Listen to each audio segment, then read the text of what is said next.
had doors in their roofs. Well, we didn't go in anyone's rooms. No, we didn't go in their rooms, but if you go into some of the cathedrals and churches and the like, and go out onto the balcony. No. Well, nature provided them, why not? Well, they're supposed to stay in their own country and... Well, we do have adders in this country already. Are you suggesting that we should have more of them? No. I see. Okay, well, thank you very much for a dubious conversation, but thank you for it all the same. Kevin will be with you after the 11 o'clock news, which is virtually upon us, because you can hear the drum roll leading us up to it. We're going to London for news. Red Rose Radio. The 11 o'clock news, this is Paul Woodley. A father and his 10-year-old daughter turned up at a remote farmhouse in North Wales tonight after surviving a 300-foot fall down a mountain and a 24-hour ordeal in a snow... Independent Radio News. Allan Beswick. Just after 3 minutes past 11, if you want to join us on the phone in, the number is Preston 561,000. Red Rose Radio.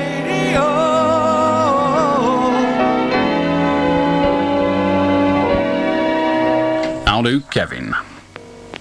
Whoops, wrong line. Hello, Kevin, we've got you at last. Hello, I'd like to talk to you about drinking and driving. Go on.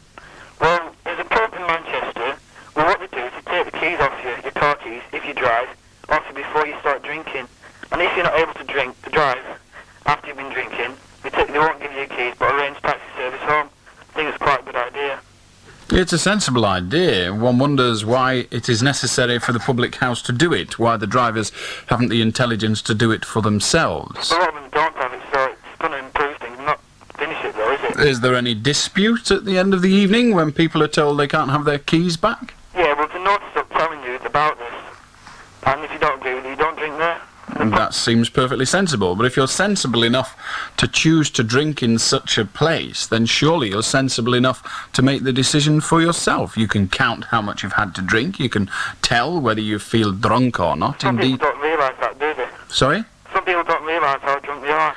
I'm sure they don't, but we're talking about a very small amount of alcohol to make you over the limit. And there is an equation, or a suggested amount of 2 pints maximum. I think it's 3 whiskies maximum. I'm not sure. It's not a subject that I need to study that greatly, being a non-drinker. But there is an argument that says once you've had 2 pints, that should be your lot. Yeah. Now, are these keys returned to people who the barman knows he's sold more than 2 pints to? It depends if he thinks that it's affected him or not. And the barman doesn't... So the issue isn't, or the decision isn't based upon the quantity of alcohol consumed by the customer, but on the barman's opinion of whether that customer is fit to drive. Well, if he thinks they have the ability to, they'll give them the keys. If not, they don't get them till the next day. That'd be interesting to talk to the publican, or at least to the bar staff, to find out how they make that judgment. It's just the opinion. Well, indeed, it sounds like a very good idea, Kevin, but I honestly would question their ability to make such decisions. Right. Okay? Yeah, I also agree with the intoxicating the car as well. I think that's quite a good idea. Well, yes, it's an excellent idea, but like many ideas, it's fraught with problems. One that we've already discussed at length on the programme is that A, it's very difficult to implement. It's physically, electronically difficult to implement in a car. And 2, which is perhaps more important, some drunk can get some sober friend to blow down the tube, or even could have a bag of air, a balloon. So there are a number of ways that would be impractical. Anyway, thanks for your call. Thanks, Alan. I'll do Peter. Good evening, Alan. How are you? Very well. What do you want? Do you ever read the Financial Times? Yes. Because I've just taken up reading it the last couple of months. And have you ever noticed any of the names in there? They're absolutely fascinating.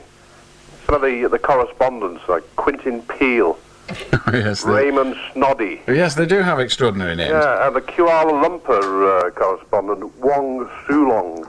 But that's to be expected, really, isn't it? Yeah, In Kuala Lumpur. what about the Dallas correspondent, Mary Frings? Does she really? I know she never did when I went out with her. The Middle East chap, Mohammed Aftraf. He's a nice fella. And, of course, Bangkok, Busong K. Thama. Marvellous names, aren't they? They're wonderful names. And what about Margaret Van Hattem?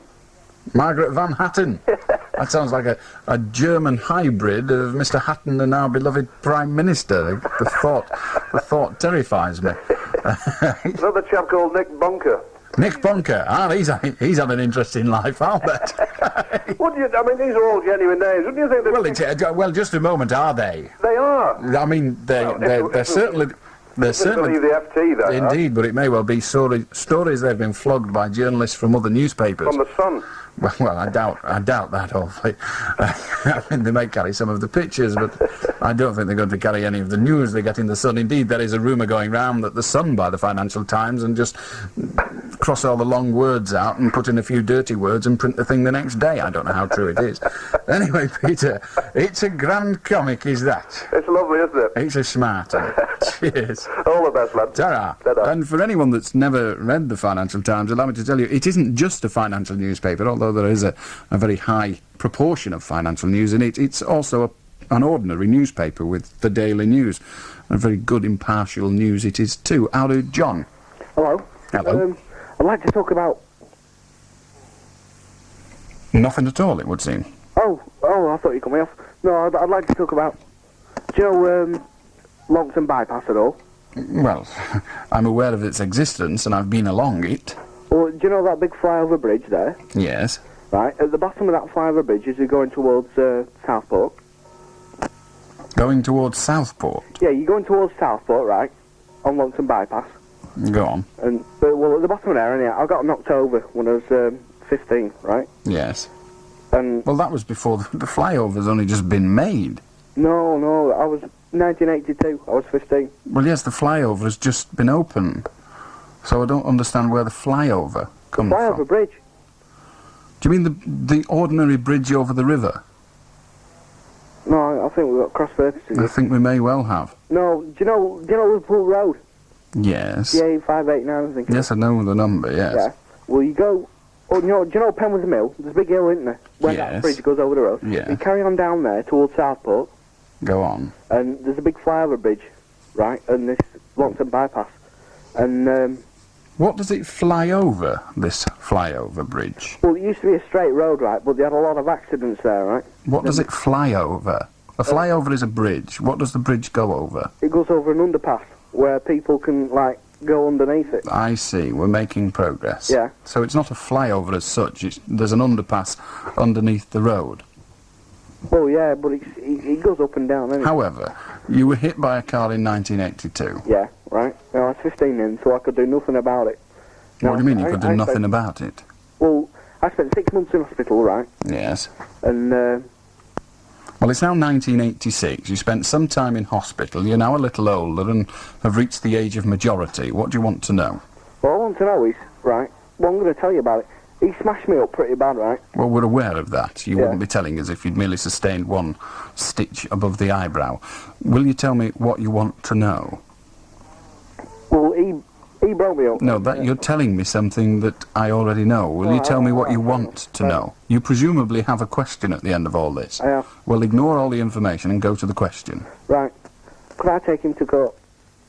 Now, the reason... Quite just before you possibly. answer- There's no need for me to have any more information. Quite possibly is the answer. What, now? Yes. We see, what it was, there's a cross in there. Well, what It's irrelevant. Your question is, can you take him to court? The answer is, more than likely. If you wish to discuss whether you would win your case or not, Yeah, then, well, it's that's what I'm impossible. looking It is impossible for me to answer that. Well, I'll tell you the circumstances. You can tell me as much as you like. It is impossible for me to answer it for a number of reasons, not the least of which is your memory will not be perfect of the event, given that you were unconscious for 6 months thereafter, and given that it happened some almost 4 years ago. What I suggest you do, John, in the immediate future, and by that I mean no later than the end of next week, go to a solicitor and discuss it with him or her. Mm. All right? Hey, can you say something else as well? I'm not going to swear or anything, right? Alan, are you still there?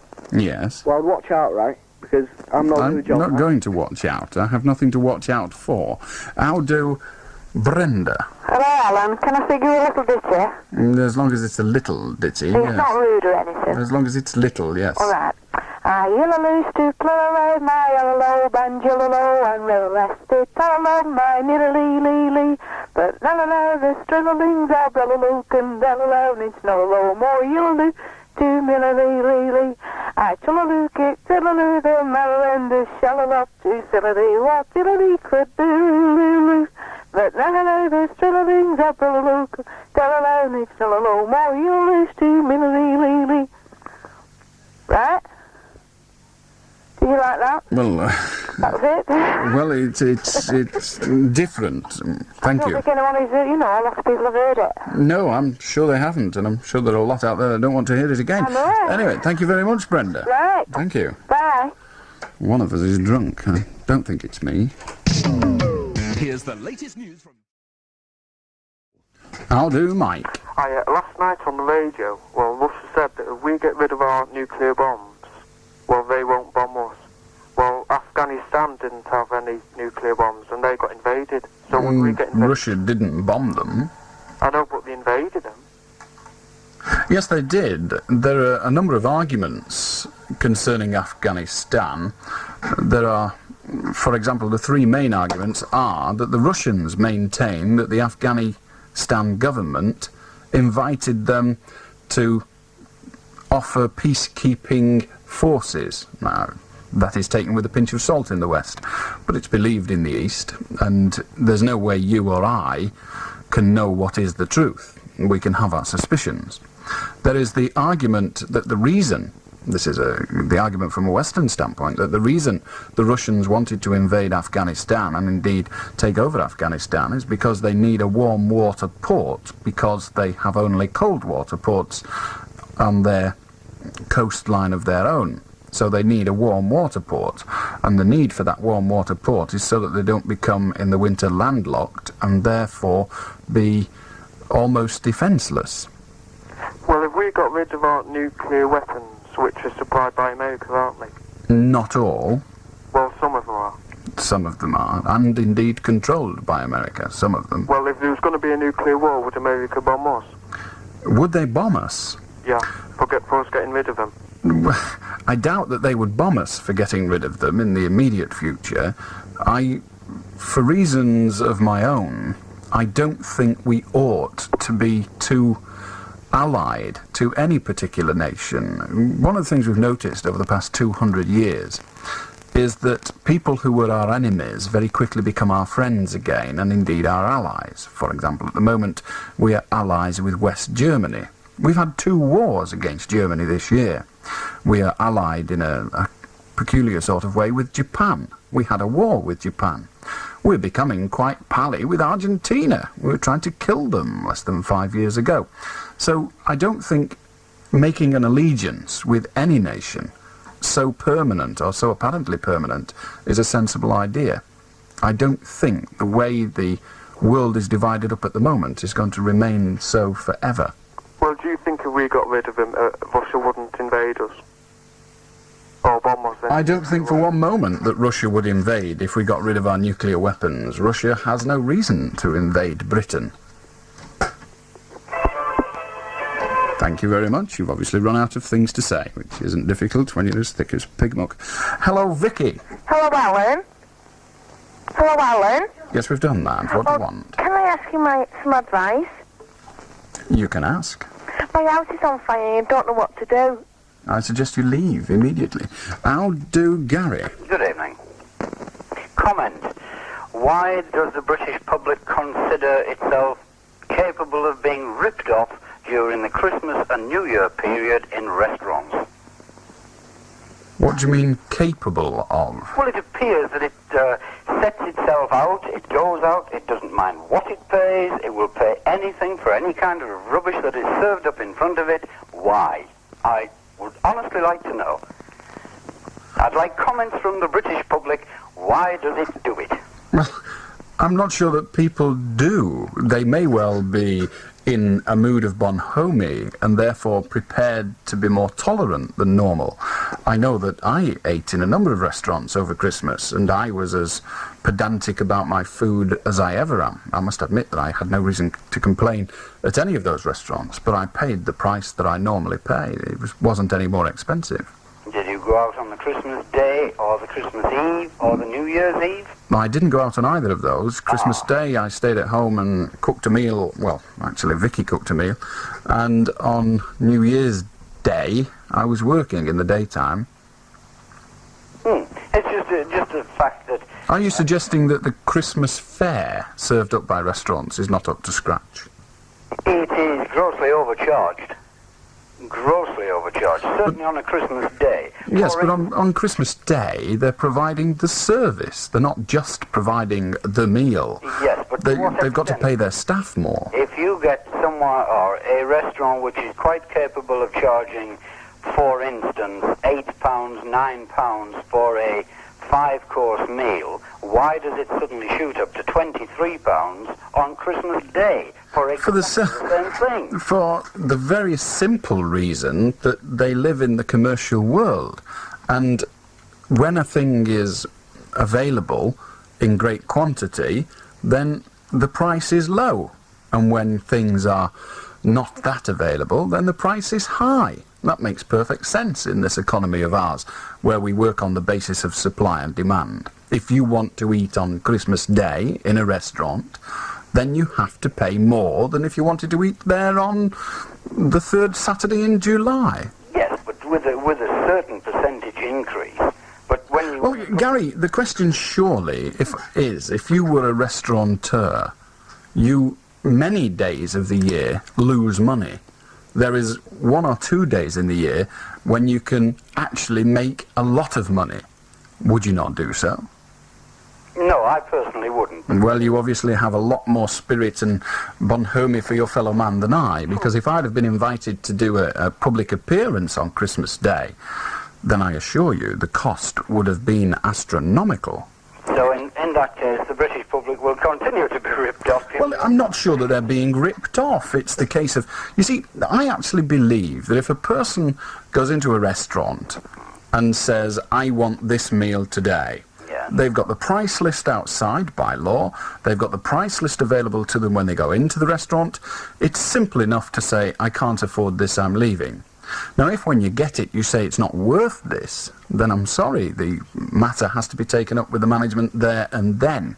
Now, if you book a meal on Christmas Day and you were told that that meal consists of thus and the fee is £25, you can't then go and say, well, look, you know, I mean, this should only be 10 quid, because it had only been 10 quid if I'd have had it last Tuesday. No, this is quite correct. It would have been... Well, that's not being ripped off. That is buying the privilege of having a meal in a restaurant on Christmas Day, which is not something that is readily available. It is certainly available in far less quantity than normally. Oh, well, then fair enough. If that is the general British public's attitude towards... Well, we shall find out, Gary. The question has been posed. What do others think? I would be interested to hear other people. So will I. Ta-ha. Okay, bye-bye. The number's Preston 561,000 if you have a view on that, or indeed on anything else at all. How do, Alex? Good evening. Good evening. I think the powers of present British tax collectors should be reduced. When you say tax collectors, which sort of tax collector do you mean? The tax collector that has the right to come into your home and check through everything, not necessarily with your permission. The only ones that have that right automatically are value-added tax collectors, and they're members of the Customs and Excise. No. The ordinary Inland Revenue Inspector collector hasn't the right to wander into your home willy-nilly. Well, he warns you first. Therefore, he's not wandering into your home, is he? Well, it's not really your choice. You don't have a choice if you are a citizen of this country and there are certain rules and regulations. Now, I could listen to a reasoned argument for reducing the powers of the VAT inspector, because I think his powers of entry are disgracefully high. However, I don't think they're disgracefully lenient in the case of a standard, if you like, Inland Revenue collector of taxes. He has to notify you, it has to be at a reasonable hour. Now, I don't see anything wrong with that, particularly if you're in business on your own account. Yes, but, I mean, it's another example of the imbecilic Thatcherite methods. Well, excuse me a moment, Alec. I don't think Mrs. Thatcher has altered the powers of the Inland Revenue greatly. Those powers have been in existence for some time. She has the ability to do. She has the ability to do, as Prime Minister, she has the ability to persuade the government of the day to do virtually anything, providing the government of the day concedes that. But that would be a change in legislation. That would be the lawmakers of the country. I don't think you can say that is Thatcherite. That is just plain, straightforward changes in legislation by government, albeit at the behest of the Cabinet, and albeit the Cabinet is made up of wimps and lapdogs that do what Thatcher says, but the fact still remains that it would have to go to Parliament first. Yes, that was a very apt judgment of the Cabinet there. Well, I think the proper word is apposite rather than apt, but never mind. She's, another example. If your taxes, you fail to have a record of all of them, all your earnings, sorry, then they can times the amount that they believe you're earning by 3, the tax on that. I think that's awful. Well, the answer is, Alec, that you are required by law to keep proper accounts. If you fail to do so, then you will inevitably incur penalties. That's perfectly reasonable. Well, how can they expect a small business to survive with such high taxes? Now we're talking about the degree of taxation. Allow me to tell you that a large proportion of business people pay considerably less tax than people on pay-as-you-earn earning the same amount of money, because they have all kinds of allowances that individuals who are employed have not got. Yeah, but... So they're not paying astronomical amounts of taxation by comparison to the ordinary working guy. You don't call the average person 30+% tax high? Well, of course it's high, but what I said was it's no higher than the ordinary working guy. Who pays the same amount. Your statement, Alex, was, why do the self-employed pay so much tax? The answer is the self-employed don't pay that much tax because they have so many, a myriad of allowances that are not available to the pay-as-you-earn person. The poor pay-as-you-earn person pays his tax full stop.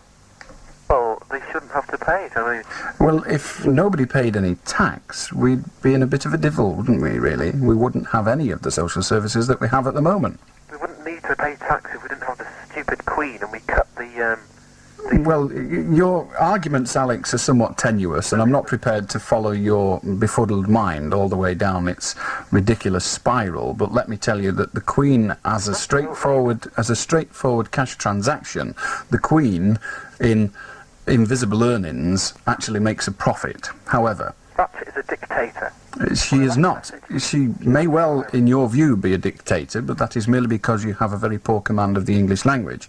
She is not a dictator. She cannot bring about legislation in this country without the approval of Parliament. Now, she may well, indeed does, have an extremely large majority, and therefore a say, but that majority was created by an electorate, some would say an ill-informed electorate, but that is the electorate's problem, not the government's.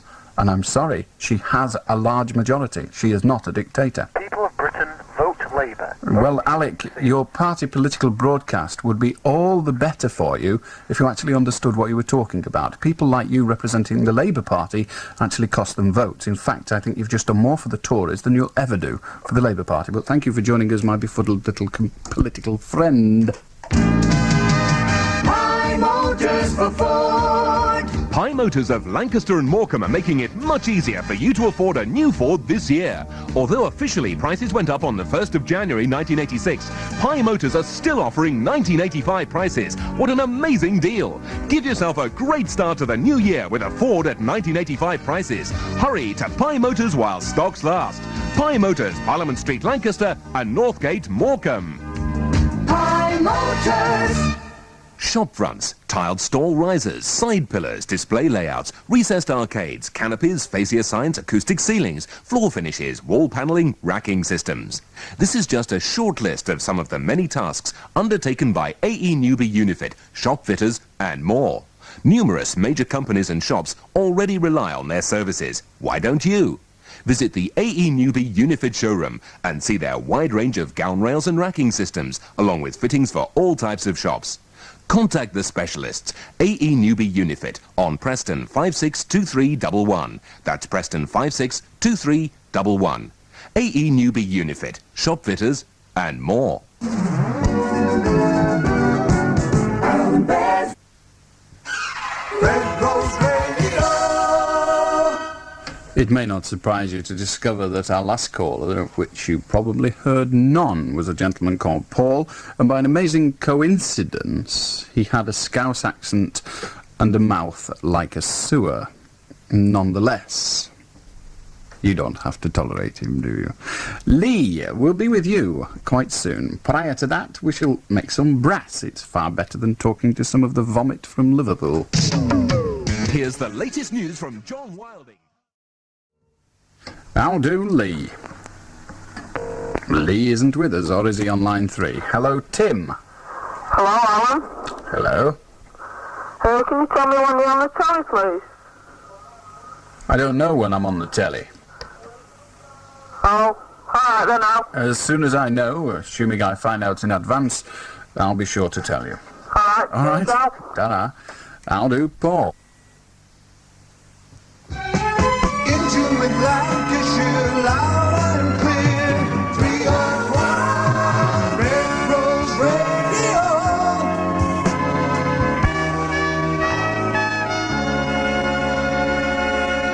On that occasion, not a Scouser, but nonetheless foul-mouthed. It's 11:30. How do, Karen? Hello, Alan. I'd like to talk about DHSS. I was awarded a payment for furniture and kitchenware, etc. for a flat in October. Unfortunately, another person in the block of flats received my gyro and forged my signature. She spent all the money. I notified DHSS, I made a statement, and they said they cannot issue a replacement for approximately another 6 to 8 weeks. Now, I've had the cheque back, and I phoned them up and they say it's still another 6 to 8 weeks. That's on top of the first. That makes it about 3 months altogether. When you say you've had the cheque back, what do you mean? DHSS have received the cheque back with the forged signature, compared it with one of mine which I left when I made the statement. Yes. Now, do they agree that the signature on the gyro is forged? Yes, it's in their legal department. Yes. Do they agree it's forged? Have you any statement anywhere that says that they agree that the signature was forged? Only what they say over the telephone. They don't commit themselves in so many words. They just say they're looking into it, it's in their legal department. Right. So, Karen, they've not actually said to you that, yes, the signature was forged. They're looking into it, is what they've said. Yes, in so Yes. many words, yes. Well, this term in so many words usually means I've made this bit up. Now, let me put the question to you again. Have you been told, yes or no, as to whether that gyro has a forged signature on it? Not in so many words, just yes or no. Yes. You have been told? Yes. And have you been told that the department think it was forged? They said it had been cashed by somebody I else. didn't ask you that, Karen. Let me ask you the question again. It's a very specific question. Listen to it carefully. Have the Department of Health and Social Security told you, categorically, absolutely told you, not hinted at it, but told you, that that cheque has been signed with a forged signature? Not in that particular phrasing, no. No, so they've not told you that. What they've said is, we are looking into it. Correct? Yes. Then let me tell you, Karen, the delay is caused by the fact that they, at the moment, do not know whether they believe you or not. It's perfectly possible, just imagine this, it's perfectly possible for you to have received that gyro, gone out, cashed it, and then said it's gone missing. Correct? Yes. That is possible, you agree? That's possible, yes. Now, if the Department of Health and Social Security didn't investigate, they would in actual fact be, what should we say, being irresponsible with public money, wouldn't they? Yes. Now, their investigations do take time. Would you believe they actually have available to them handwriting experts, and they have the handwriting on the signature, that is, on the gyro, compared with samples of your handwriting? Yes. Now, that takes time. Well, that takes time. Well, I sent them a statement by the actual postmaster that cashed the gyro for the other person that cashed it in my name. This was last November. And what we're forced to ask, Karen, is why did the postmaster cash it if the person was signing your name and that postmaster knew that it was not the person whose name was on the gyro? Well, that's a subject that I've taken up with the post office. Well, I'm trying to discover the answer. What answer did you get? I didn't actually get a straight answer at all on that one. It was a mistake on their part. They were very sorry. I see. So they have actually said, yes, we paid it out to the wrong person. The post office, yes. There has been no doubt about that. Yes, no doubt at all about it. Have you asked the post office what they intend to do as a result of the loss you have suffered? They've handed it over to DHSS. I see. And so the DHSS is actually... When did that statement go to the DHSS? November. November? Yes. Well, all I can suggest is that you contact your Member of Parliament. I've done that. And what does he or she say? Well, they're looking into it. They're looking into it. Yes. So the problem is it all takes time, doesn't it? Yes. And they've told you it will be ready in what now appears to be 3 or 4 weeks' time. And there really is, in reality, there is virtually nothing you can do to hurry it up. No, nothing at all. Virtually nothing at all. I mean, you've tried everything. You've tried supplying them with some evidence. You've tried phoning them. You've tried getting your MP to hurry them along, to no avail, it would seem. I've been to the Citizens Advice Bureau. Well, they also, no doubt, have made phone calls on your behalf, have they? Yes. And attempted to get it hurried along. The problem is that the DHSS are not going to pay you again until they, in their minds, are certain that the money has been paid out wrongly, and then they will pay you when they've made that decision. All right? Yes, thank you very it's much. almost impossible to hurry them. There are all sorts of long, drawn-out things you could do, but there really isn't that. You want something immediate. I mean, you could go to a solicitor, and the solicitor could actually start proceedings on your behalf and sue them. But by the time all that's sorted out, you'll have an answer anyway. Okay? Do things like this happen very often? Sadly, yes. Quite frequently. Well, is it possible that, is there some organisation that could look into it on people's behalf, people like myself? The problem, Karen, is yes, it can be looked into on your behalf. For example, the Citizens Advice Bureau's National Association make representations, collective representation about problems such as this. The Child Poverty Action Group do. The what's the other organisation? There are all sorts of welfare rights organisations that campaign all the time about issues such as this. The problem is that an awful lot of gyros do go missing. However, all those that get reported as having gone missing haven't done so at all. It is merely people on the fiddle. And that's the problem you're up against. Every time you or anybody else fiddles their DHSS, and I'm not suggesting that you do, Callum, but every time somebody fiddles their DHSS, they merely make it harder for all the genuine claimants, such as yourself. Okay. All right, love. Yeah, thank you very Cheers. much. Ta-ra. Bye. I'll do Elan. 24 hours a day, Red Rose Radio. Here's the latest news from John Wilding. I'll do to Peter. Hello, well, I was wondering if you could give me some advice. I see. 5 weeks ago, right, my computer broke, so I brought it back to the shop, and they said that it was still under guarantee, but they can't replace it, so they told me to send it back to the makers. And he gave me a slip and it said that... Did you do so? Yeah. And he gave me a slip and it said that once you send it off, you'd have your computer back in 7 days, but I've waited 5 weeks now, and I'm wondering what I can do.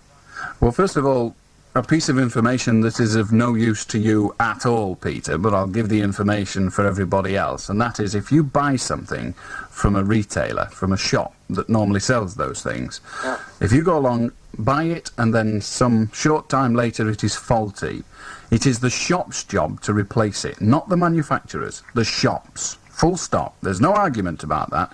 If there is any liability on anybody at all, that liability is on the shop. Now, with you, you've not followed the proper procedure, which most people aren't aware of anyway, so no one to blame. But what you need to do is to write to the manufacturer and say, look, you know, you guaranteed that you'd replace this within 7 days, and now I'm waiting 5 weeks. I'm not prepared to wait any longer, and I'll be taking you to the county court if you don't replace it in 2 weeks' time. All right? Yeah, but I've had murder with them on the phone and sent them loads of letters and everything, But what have you said in those letters? that if they don't replace it, I'm going to take action against them. Have you said what action you're going to take? Get them to court. Have you actually said that in a letter? Yeah. You have, and they've not responded? No, I've had no replies, but... Then the only thing left for you to do, Peter, is to take them to court. I've had this trouble before with them when I sent the adapter for the computer back, and that took 8 weeks. Yeah. Well, all I can say, Peter, is how much was the computer? £130. Well, what you need to do is to go down to the county court and take out a summons, a small claims court summons, and sue them.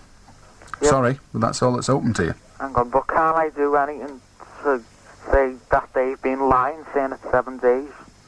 Well, the problem is that if it's a silly thing, if they were lying, it doesn't really make any difference. All you can do is get compensation for your loss. At the moment, that is the loss of a computer. That's all you can do. If they were lying to you, well, it's not a criminal offence in this country to lie, and perhaps it never will be, unless on oath. So they've not actually committed an offence by telling lies, if indeed lies is what they've told. They may well, in good faith, have meant to replace it within 7 days, but for reasons beyond their control, they failed to do so.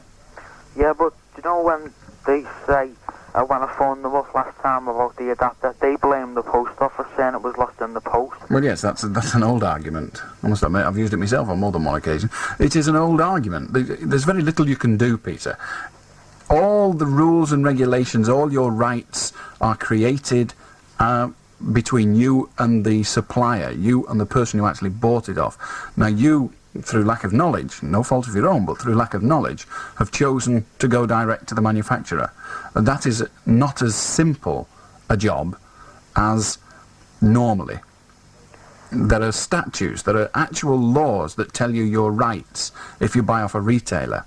The problem is, if you choose not to sue the retailer, but to sue the manufacturer, and that's all you could sue now, because he's the only one holding the product, if you sue them, then the rights are the rights in the terms of the guarantee.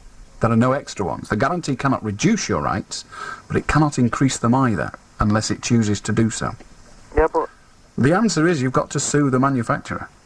There is no other answer now. You've tried everything. You're left with that. So that's what I could just do then? And that's what you're going to have to do, yeah. Okay, thanks. Bye. Sorry. Ta-ra. And in future, for anybody, if you buy something from a shop that normally sells that product, for example, if the greengrocer sells you a fridge because his, from the lobby is not working very well, that's not quite the same thing. But if the person is in business selling the commodity that you purchase and it goes wrong, then any rights you have at law are rights at the shop. So go to the shop and argue with them. How do, Mike? Hello, Alan. I need some advice. My mum keeps strutting around the house clucking like a chicken. I suggest you look for a market for the eggs. How do Lee? Evening. Evening. Vote Liberal, Do you? Oh, I certainly do. I see. What, I mean, like this Mrs. Thatcher, she's got a few problems, you must admit. Don't you understand? You know what I mean? Well, perhaps you'll tell me what you mean. Well, for example, she's a tyrant. And she may well be a tyrant. A cruel leader. She may well be a cruel leader. Well, don't you agree? I'm neither agreeing nor disagreeing. Well, she is very nasty to the people of England. Nasty? Nasty? What do you mean? In her policies, Alan. Name one. The policy... Name one. I shall name one. Just give me the chance to, Alan. High taxation, Alan. High taxation? She's reduced taxation, lower than it's been for some time. Indeed, the Labour government charged rather more tax, and the Liberal government, when it was last in, wasn't all that gentle with people anyway. Remember, it turned the guns on the miners. But she kills the small business. Labour would invest money. She kills the small business. There are many arguments. Indeed, most of the Businessmen's Association, including the Small Business Association, is more interested in retaining a Tory government than replacing it. Perhaps it's because they're all stupid. Perhaps they don't know as well as you, Lee. But you're only a Liberal. We can't expect too much. Wondered when you'd get round to it, Lee. Must be difficult living with yourself when you're a cretin. Hello, Mike. Hiya. Yes? Come on down, the price is right. May well be right. How do... Stuart? What's green and smelly? Well, I've no idea. How do... Lee? hello, Alan. I'd just like to complain about Mrs. Thatcher. I'm sure you would. How do... Phyllis? Hello? Hello, would you like to turn your radio off, Phyllis? Yes, doing... Good. We'll go away and turn it off, and I'll be back with you when you've done so. Hello. Right, Phyllis, what do you want? Well, I'm ringing about somebody that was on the radio the other week. He worked in a petrol station, and he was talking about having to pay for people that drive off without paying, and paying for checks that bounce. Yes? Well, if you take a check that bounces, it's because you've taken it without a banker's card.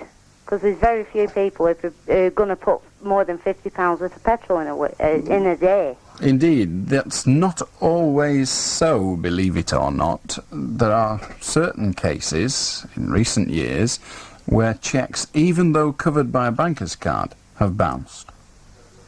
They are, but that's usually if they write a few out for one company within one day.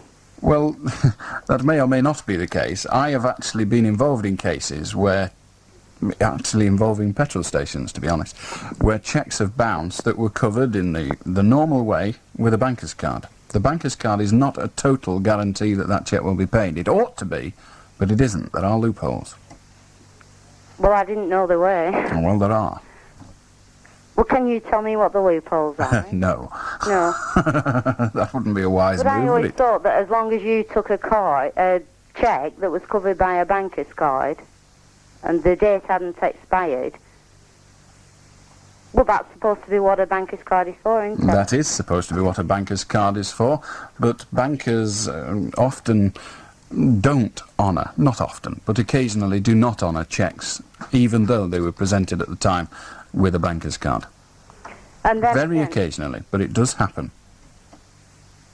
Oh, well, they might not. I didn't know about that. Okay. But then on the other point, where somebody drives off, that a person has to pay for it, well, I did at one time. I work for a small petrol company now. It's a family firm. But at one time I worked for a large petrol company, which did get a bad name.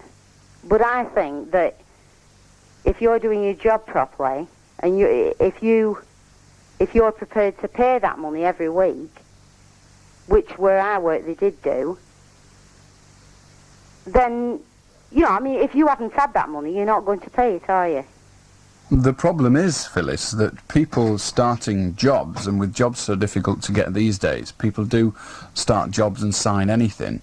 And it is possible, it is legal for an employer to get you to sign a document which means that you entitle him or her to take that money from your wages without further consultation. Pardon? Which I did do. I did sign a document. Indeed. Well, when you say you're not going to pay it each week, you don't really have a choice. The employer pays you, you don't pay him, and so it's for him or her to deduct that money from your wages before you get them. It is. It's very unfair, but if you've signed a document to that effect, there's little you can do about it other than leave. It isn't. Well, that is it. So how can you complain about paying it? What do you mean? How can you complain? It's perfectly proper that you have the right to complain, surely. Not Are you suggesting... the agreements in the first place. Well, the problem is, Phyllis, as I say, there are 4 million people on the dole.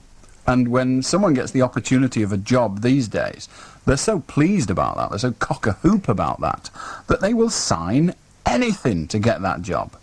Yeah, but in a job where cash is involved, you've either got to trust the person... Phyllis, you're talking about the ideal world. We live in a world, sadly, that is populated by a quite large percentage of crooks. Some of them are poor people, stealing because they want more, and some of them are rich people who got rich by stealing. So the problem is that we have to live alongside those people, and occasionally, just occasionally, it becomes obvious that you're being ripped off, and there's virtually nothing you can do about it other than leave your job. Well, this is the way the bosses feel, isn't it? That they're being ripped off. Well, basically, what the boss in the situation we've discussed, the petrol station, is saying is that person is incompetent, therefore that person should stand the financial loss rather than the boss. The problem with petrol stations, to put their side of the point of view, is the profit margin on petrol is very small. You have to sell an awful lot of petrol to make a reasonable amount of money because the profit margin is so small. Now, the difficulty with that is that you cannot afford to have too many losses, such as people driving away or checks that aren't honoured. Yes. And if you do suffer those losses, you eventually will go bankrupt. So you have to encourage your staff to be, what should we say, conscientious. That's true. Now, you can do that by giving them bonuses, but you've got to have the revenue to do that. Or alternatively, you can do that by creating penalties if they are not conscientious, which is what the repayment clauses are attempting to do. Well, that's, yeah. But then again, it's up to an employer to gain the trust of his... Well, Phyllis, yes it is, but... a large firm or a small firm. But Phyllis, you're back talking about the ideal world. Yes, it is up to the employer. Yes, it is a good idea that everybody trusts one another and we get on with it. But I'm sorry, it doesn't work like that. It isn't like that. This is why I'm saying that... Well, Phyllis, would you like to tell me a solution? Would you like to offer a solution? Well, there is no solution, but the people... Then can you really tell me whether there's any point in us continuing this conversation? Oh, not really, no, because the people that are prepared to pay the money, if you're not, then you've got an argument. But if they are prepared to pay the money... You haven't got an argument. If you're not prepared to pay the money, you'll be dismissed. If I earn £40 a week and I'm prepared to pay, say, £10, £15 out of that money, then there'd be no point in working anyway, would there? That may well be the case, but if you are the only breadwinner in a family, you look at things in an entirely different way. No. Anyway, as you rightly say, Phyllis, we do not have a solution. Okay? There isn't. Cheers. Ta-ra. Okay, then. The only solution available is if that everybody that went to work for a company that was offered such a contract refused it, then of course they would change the contract. But everybody is not going to in a place where there are 4 million unemployed. Hello, Mandy. Hello, Alan. Alan? Yep, you'll have to speak a little louder, Mandy, we can hardly hear you. I'd like to talk about Christmas or the May. Okay, but you'll have to be very brief because you're appallingly quiet. Why do you think And now we've got a buzz on the line. I can't even hear you at all now, Mandy. I'm sorry, Mandy, we can't hear you, love. How do Roy? Thank you very much, Roy. How do... Who? Somebody called Tal. Tom. Tom. Hello, Tom. Good evening, Alan. What can we do for you? I was a bit offended. I went into a pet shop just before Christmas, and there was effigies of our Prime Minister on sale. Spitting image effigies. Yes. To throw to your dog to chew up. And I think this is disgraceful because, I mean, a dog that hadn't seen it could be quite distressed by the sight of it. It could indeed. There's even one of Reagan. I know, yeah, they weren't selling as well then. Nay, that's understandable. The company that makes them sent me one. I think they're a Lancashire company, in fact. They're certainly localish. Well, I threw one to my dog and he brought all his turkey up. Quite frightening, isn't it? The RSPCA should be informed. They should immediately. The idea is that you keep it on the mantelpiece and give it a tweak. I've got one of Thatcher, and I give it a tweak when I'm feeling all right. But what do you do with the statue? There's no answer to that. Go away and wash your mouth with Dettol. Ta-ra! How do, Charlie? Hello, Charlie. Seems he's a proper Charlie. Are you going to speak to us? Perhaps he's the famous... Hello there, Alan. Oh, well done. Nice of you to drop in. We've got all night to wait for you, haven't we? Oh, Alan, listen. Yeah, Alan. Yes. Yeah, Alan, Charlie, can I just explain... Excuse me a moment, Charlie. Can I just explain something to you? Listen on the telephone. Ignore what you're hearing on your radio. In fact, turn your radio off. And then we'll have a conversation. Otherwise, it shall be impossible. So turn your radio off. Okay, there. Yes, very good. Yes, he's miles behind the door. I really don't... No wonder he got the name Charlie. Right. Don't be cheeky. Have you turned it off yet? Charlie. Yeah, you've got me. Turn your radio off. Right, I've done it. I've took it off now, Alan. I see. Right, no, what I wanted to know is, how much did it cost to get married now at a register office? I've no idea. You've no idea at all, have you not? No idea at all, I've not. I think, if I remember correctly, from some 14 months or so when I got married, it was about 27 quid the way we did it. There are all sorts of different ways of doing it. You can do what's it called? Oh dear, I can't remember now. It's a license where you can get married virtually instantly within 3 days or something. Anyway, it works out about 27 quid when we did it. Yeah, okay, thanks very much. All right. I'll do. You could, of course, ring the register office tomorrow and ask them. They'd explain it to you easily. Hello, Chris. Hello, Alan. Hello. I'd like to put this point across that I think people over 65 should take a second driving test because, you know, their eyesight's maybe deteriorating, the reflexes are down. And well, the problem there is, Chris, that whilst on the immediate examination it sounds like a good idea, a far greater proportion of accidents are caused by people under the age of 25 rather than over the age of 65, and they've only just taken their test. So the test doesn't appear to make people safer. yes, but how many accidents are caused by people over 65? The answer to that is considerably less than those caused by people under 25. Yeah, but there are always minor scrapes that we might catch a car. Indeed, but they're still, Chris, they're still considerably less. Indeed, insurance companies these days actually give you a discount if you're over 65 because statistically you are less likely to have an accident. Whereas if you're under 25, they load it with an astronomical amount because you are very likely to have an accident. So making rules for the over 65s is on the face of it a good idea, but when examined it seems to me that if we're going to make special rules for a special age group, it ought to be the one that causes the most accidents, and that's the under 25s.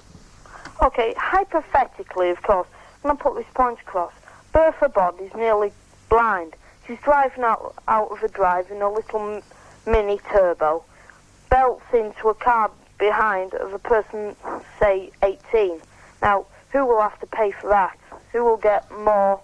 The answer to any individual question, any specific question of any given situation is the person responsible. Now, in the case you've just outlined, the person responsible would be, quote, Bertha Bod, not the 18-year-old. However, what we have to look at is not individual cases that we create, rather like little novelettes, but we have to look at the statistics of accidents that have actually happened. And if you do look at the statistics of accidents that have actually happened, the most usual cause of the accident, most usual person to cause the accident, is the under 25, not the over 65. So once again, I say, on the balance of statistics available, the person we should be making special legislation for is the young person, not the old. Okay, can I just say hello to someone? No, you can't. We don't do dedications, Chris. I'll do Peter. Hello, Peter? Goodbye, Peter. We really don't have all night to wait while you understand the system. We have another Peter. Aldo to you. Hello, Alan. Hello. Oh, I thought you meant me the first time. Well, we've got you now. Thank you very much. Right, what's your connection with incognito? I don't have any connection as such, except that Dave Dutton is a pal of mine and has been a pal of mine for some time.